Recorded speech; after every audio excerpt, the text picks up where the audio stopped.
Hello everyone, let's move further in the series of blood transfusion, and in this video we will learn the indications and the complications of the blood transfusion. So before any transfusion, anyone is having question in mind like, should the blood be transfused, and if yes, is there any complication for that? Okay, indications of blood transfusion on the basis of hemoglobin. So if you see this, if a patient is having hemoglobin less than 6 gram per deciliter, do not hesitate, transfuse the blood, because it is almost always the indication of blood transfusion.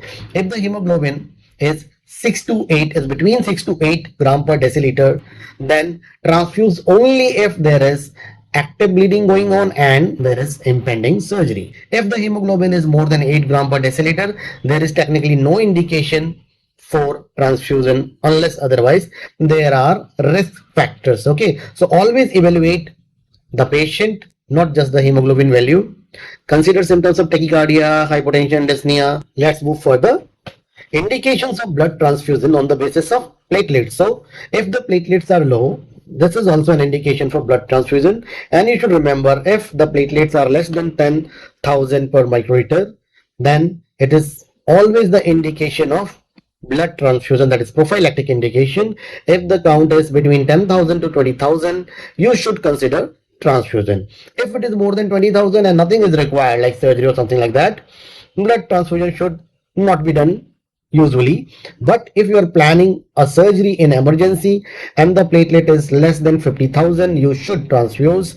And if you are planning elective surgery and the platelet is less than 1 lakh, you should consider transfusion. More than 1 lakh, no need for transfusion. Before moving on to the complications of the blood transfusion, let us know what is massive transfusion protocol. It is defined as any one of the following. You are transfusing or requiring more than 10 units within 24 hours, or more than 4 units within 1 hour of ongoing bleeding, or you have replaced 50% of the blood volume within 3 hours, or you have replaced the whole blood volume within 24 hours. What should be the strategy in case of massive blood transfusion? It is 1:1:1 strategy. That is, 1 unit of PRBC is given with 1 unit of FFP with 1 unit of platelet concentrate. The balanced approach reduces the dilutional coagulopathy which will be there in case you keep on transfusing PRBC only. Now let's move to the complications of the blood transfusion. So in general, there are complications, and there are complications of massive blood transfusion. In general,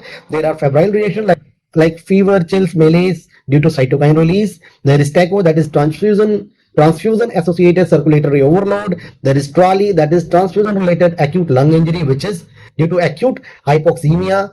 Non-cardiogenic pulmonary edema within 6 hours of transfusion is there. There can be allergic reactions, there can be air embolism, there can be thrombophlebitis, there are chances of infection like HBV, SCV, HIV, CMV. There are chances of electrolyte imbalances, which I will discuss in massive blood transfusion, and there are chances of fetal hemolysis. Okay, so it is hemolytic disease in the fetus due to maternal antibodies. Now, the complications of massive blood transfusions are hypothermia due to rapid infusion of cold blood, because you know the blood is stored in the blood bank which is cold, so it can lead to hypothermia. The citrate binds with the calcium and can cause hypocalcemia. There can be acid base abnormalities, which is again due to citrate, and there can be hyperkalemia.